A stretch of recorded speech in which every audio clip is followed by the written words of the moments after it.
Welcome to the Indie Corner. This is the place for all your news and reviews on any non-first-party developed games. Today, we review Thomas Was Alone. Thomas was alone.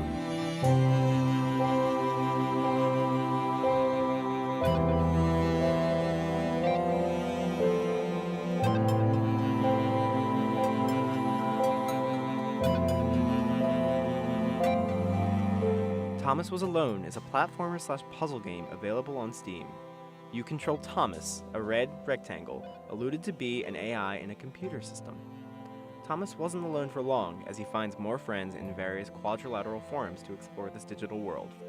The game is narrated by Danny Wallace. Most would know him from his performance as Sean Hastings from the Assassin's Creed series. Chris took an immediate and deep dislike to the skinny red rectangle. Who the hell did this Thomas think he was?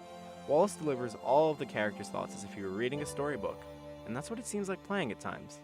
The humor is fantastic. Wallace's delivery of lines harkens to that of Douglas Adams. Chris stared at Thomas with pure hatred. He seemed so very happy at their situation.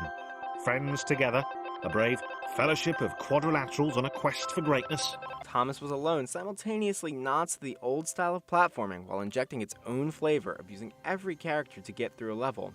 Every block has a use, and as you progress through the story, they drop in and out of levels. You start to feel for these little pixels, and you want to help them succeed in finding out exactly what they are. The difficulty isn't that high, yet that's not what it set out to do. From the background music, to the narration, to the way the blocks move, everything just feels right. You can completely lose yourself in the world of Thomas and his new friends. Controls, beautiful music, great narration, and a fantastic story. We give Thomas Was Alone a 9 out of 10.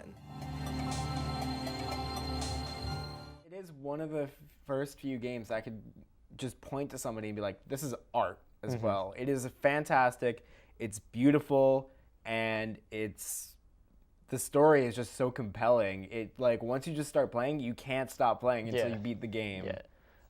Another fantastic game with a compelling story was The Last of Us for the PlayStation 3. I didn't play it yet, don't talk about it. No. Okay, so I guess I'm going to have to do a spoiler-free review. Every so often, a game comes along that redefines what we consider to be a masterpiece. The Last of Us, the newest game by developer Naughty Dog for the PlayStation 3, is that game. Coming hot off of the success of the explosive Uncharted series, The Last of Us trades in witty banter and bombastic action sequences for raw emotion and tense stealth gameplay. The game takes place 20 years after the start of a fungal outbreak that sends the world into complete disarray. You play as Joel, a grizzled survivor who's tasked with protecting a young girl named Ellie as you make your way through this unforgiving world. To say much more about the story would be going into some heavy spoiler territory, although you'll probably be able to see some of the twists and story beats coming from a mile away. However, what makes the story in The Last of Us so great isn't the overall plot, but the relationships that are forged over the course of the game. The dynamic between Joel, a man who's committed his fair share of sins in the past, and Ellie, a stubborn young girl who doesn't know a world before the outbreak, is one that evolves realistically throughout the game. While they start out as a begrudging pair, they learn to depend and protect one another as they're put through increasingly dire situations. The gameplay in The Last of Us is a far cry from what most of us would expect from a typical third-person action game. It only takes a bullet or two to put Joel down, so stealth is emphasized heavily throughout the game. Spend most of your time slowly sneaking through abandoned buildings and overgrown streets as you dispatch your aggressors. The action can get frantic if you're spotted, especially with the limited amount of resources you have and the tenacity of the enemies.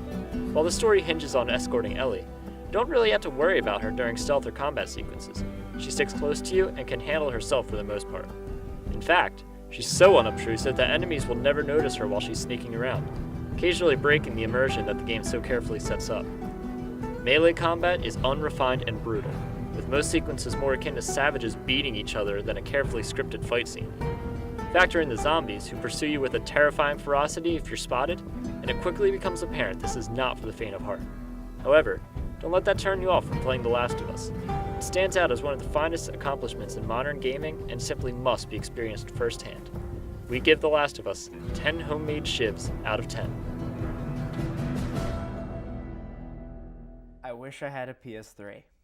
Yeah, it's rough. Like, not like, no, it's great, but like playing this game is like, it like grabs you.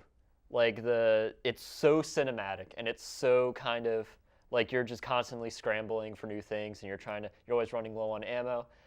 It's it's one of those things where it's like play it in short segments because it kind of like takes a toll on you. It's pretty great. Well, after the commercial break, we have a final review. Wait, there's another review? No. Oh, okay. Anyway, after the break, we'll have the final review and open discussion. But I thought